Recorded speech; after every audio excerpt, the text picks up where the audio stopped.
Jadinya kalau dibilang manusia itu ada nggak? Ya sebenarnya nggak ada.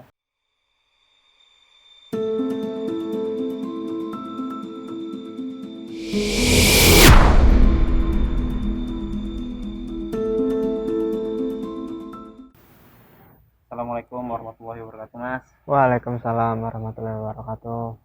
Gimana kabar? Sehat? Alhamdulillah sehat. Masnya sendiri gimana kabarnya? Alhamdulillah sehat. Kapan nih pulang ke Medan lagi? Pulang ke Medan lagi, belum tahu nanti. Insya Allah nanti bulan 1 kan. Jadi saya kesini tuh pengen nanya. Nanya tentang seputar hal apa? Jadi kan kemarin tuh saya ada nonton YouTube atau sekaligus lagi baca-baca gitu kan. Ya. Sejatinya manusia itu apa? Sejak mereka dilahirkan gitu kan. Hmm. Istilahnya kan gini, Mas. Apakah manusia itu cuma raganya doang? Apa gimana? Menurut pandangan Mas itu gimana? Yang dinamakan dengan sejatinya manusia itu. Kita bahas tentang manusia. Pertama pas manusia diciptakan dulu lah ya. Manusia diciptakan kan kita ketika malaikat yang utama Azazil itu murtad. Ketika malaikat utama itu dikasih ibaratnya sama Gusti Allah liburan ke bumi, malah dia kerasan, dia netep di bumi, nggak mau balik kan gitu. Dan akhirnya Allah kesel lah di situ, dia murtad. Makanya diciptain, saya akan menciptakan khalifah di muka bumi, yaitu manusia. Ini tuh. Kalau kita bicaranya soal sejatinya manusia itu apa sih? Ya sejatinya manusia ya diciptakan hanya tuh apa harus tunduk dan patuh kepada yang menciptakan. Kan itu. Berarti kayak lewat ibadah gitu ya, kita mengabdi atau patuh sama yang kita Gusti Allah gitu. Benar. Terus ini, Mas, apakah tujuan manusia itu kayak cuma untuk dunia? Kan kebanyakan sekarang tuh manusia menjadinya dunia aja gitu. Itu gimana? Jadi apakah manusia itu tujuannya di dunia cuma ngejar harta dunia segala macam? Ya enggak. Ini kan manusia itu arahnya kan kembali ke Gustinya. Kan itu. Kembali ke Gustinya gimana buat ngembaliin, kan udah dikasih diturunkan sebuah agama Islam. Itu ibaratnya sistem ilmiah untuk cara kita balik ke akhiratnya. Kan gitu.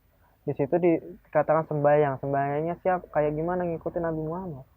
Panutan kita kan gitu. Kalau di dunia cuma ngejar harta ya nggak pas. Ketika kita meninggal kan jasad kita kan kita nggak bawa harta benda. Tuh. Terus ini ada, Mas, saya pernah dengar juga. Jadi ada cerita gini. Misalnya saya Dimas nih kan. Kalau tangan saya dipotong, apakah saya tetap Dimas? Terus kalau kepala saya dipotong, apakah saya tetap Dimas gitu? Itu maksudnya gimana tuh? Gini, itu pembahasan tentang kawarah atau ilmu makrifat tingkat tinggi teman. Paham? Jadinya kalau dibilang manusia itu ada nggak? Ya sebenarnya nggak ada. Manusia itu kan sebenarnya nggak pihak lain. Jadinya ini manusia, ini Gusti Allah. Sebenarnya ya Gusti Allah, apa? Manusia sama Gusti Allah itu sawiji kalau kata orang. Menunggal. Jadi manusia itu ada ya karena Gusti Allah. Manusia itu tiada ya karena Gusti Allah. Makanya kalau manusia nggak ada ya itu karena Gusti Allah yang menciptakan, paham? Di sini ciptaan nama Gustinya. Paham? Sebenarnya bukan pihak lain manusia itu. Sebenarnya Gusti Allahnya. Kan itu. Cuma kalau mungkin Mas pahamnya kayak gini, coba saya jelaskan. Ketika Dimas kan kerja sekarang. Mas sekarang masih kerja. Kalau Mas nggak kerja, berarti masih kerja nggak, dikatakan masih kerja nggak? Nggak. Ya. Kalau tangan Mas dipotong itu kan tangan itu kan punya Mas, punya jasad Mas. Kalau tangan Mas dipotong masih Mas nggak namanya? Masih manusia. Tapi ketika manusia itu ibaratnya dikuburkan atau di dalam udah diwafatkan, apakah itu masih manusia? Kan enggak, udah almarhum. Tapi kan masih ada dia yang dikenang. Apa yang dikenang kan gitu? Masih Mas. Itu dari mana? Dari akal. Paham? Dari akal. Jadinya manusia itu sejatinya innalillahi wa inna ilaihi raji'un, dari balik ke Gusti Allah. Manusia itu cuma dititipkan Gusti Allah, bakal balik lagi ke Gusti Allah. Kan itu. Makanya kalau dibilang manusia itu ada atau nggak ada, kalau kita bicara tentang kawar tingkat tinggi, jatinya manusia itu nggak ada. Kalau kamu masih berpikir kamu itu ada, kamu itu belum belajar. Tapi kalau kamu sudah mengerti bahwa kamu itu sejatinya tidak ada, itu kamu sudah belajar. Sampai sini paham? Terus ada kisah kayak Siti Jenar gitu, yang mengaku kalau dia itu adalah Tuhan. Dia kan kayak menganggap bahwa saya Tuhan gitu. Maksudnya kan diri dia, di dalam diri dia itu kan ada Allah gitu Mas. Itu maksudnya gimana? Ya itu yang Mas bilang tadi. Satu, sebenarnya kita itu bukan pihak lain, bukan sesuatu yang lain, melainkan ya Gusti Allah. Kita ada itu karena Gusti Allah. Kita ciptakan karena Gusti Allah. Jadinya kita itu sebenarnya sawiji kalau orang sawiji nyatu sama Gusti Allah. Paham? Dan kalau dibilang kita ada, nggak ada. Orang kita itu jasad itu, kalau Gusti Allah ngomong kamu nggak ada, kamu nggak bakalan ada. Kita ada karena Gusti Allah. Paham? Dan itu juga salah satu bentuk kalau Siti Jenar ngomong kan gini, jangan dibilang itu kan ketika dia dipanggil sama para wali kan, diutus, ada utusan dari para wali ngomong tok tok tok, siapa di dalam, kan itu di dalam masa ada Allah, kan gitu jawabnya. Diketok lagi, tok tok tok, Siti Jenar ada, nggak ada, adanya Gusti. Tok tok tok, di dalam ada Gusti, nggak ada, adanya Siti Jenar. Itu yang dimaksudkan dia apa, kan gitu. Itu bentuk mahabbah ke Gusti Allah. Cintai dulu ciptaannya, yaitu Siti Jenar, baru mencintai Gustinya. Karena Siti Jenar itu bukan, ibaratnya bukan nama atau apa, tapi dia itu makhluk. Paham? Contoh gini, Nur Muhammad. Kita nggak boleh mendefinisikan, merumuskan Gusti Allah itu kayak gimana. Tapi Gusti Allah itu mengenalkan dirinya itu dengan cara apa? Menciptakan alam semesta. Dan itu menurunkan Al-Quran, nabi-nabi, Islam, dan macam itu untuk menunjukkan bahwa Gusti Allah itu, kalau kita mendefinisikan Allah itu ada atau enggak, ibaratnya kita yang kita sembah apa sih Gusti Allah, apakah ini, itu kita nggak boleh merumuskan. Bahkan ketika kita kalau belajar untuk mengenal ilmu Allah, tinta yang banyak pun, ibaratnya laut, kalau dipakai nulis pun nggak bakalan cukup, diguyur hujan lagi kayak gini tetap aja kering. Paham?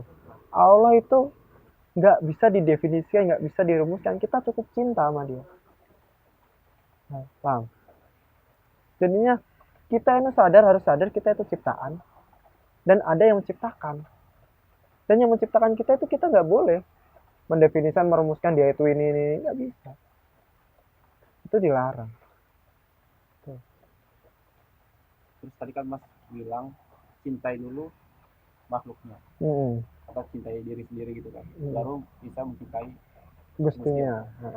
Nah, cara untuk mencintai yang benar itu gimana? Biar kita istilahnya kalau dalam beribadah gitu bisa tenang, itu bisa. Pakai rasa. Ada tata caranya.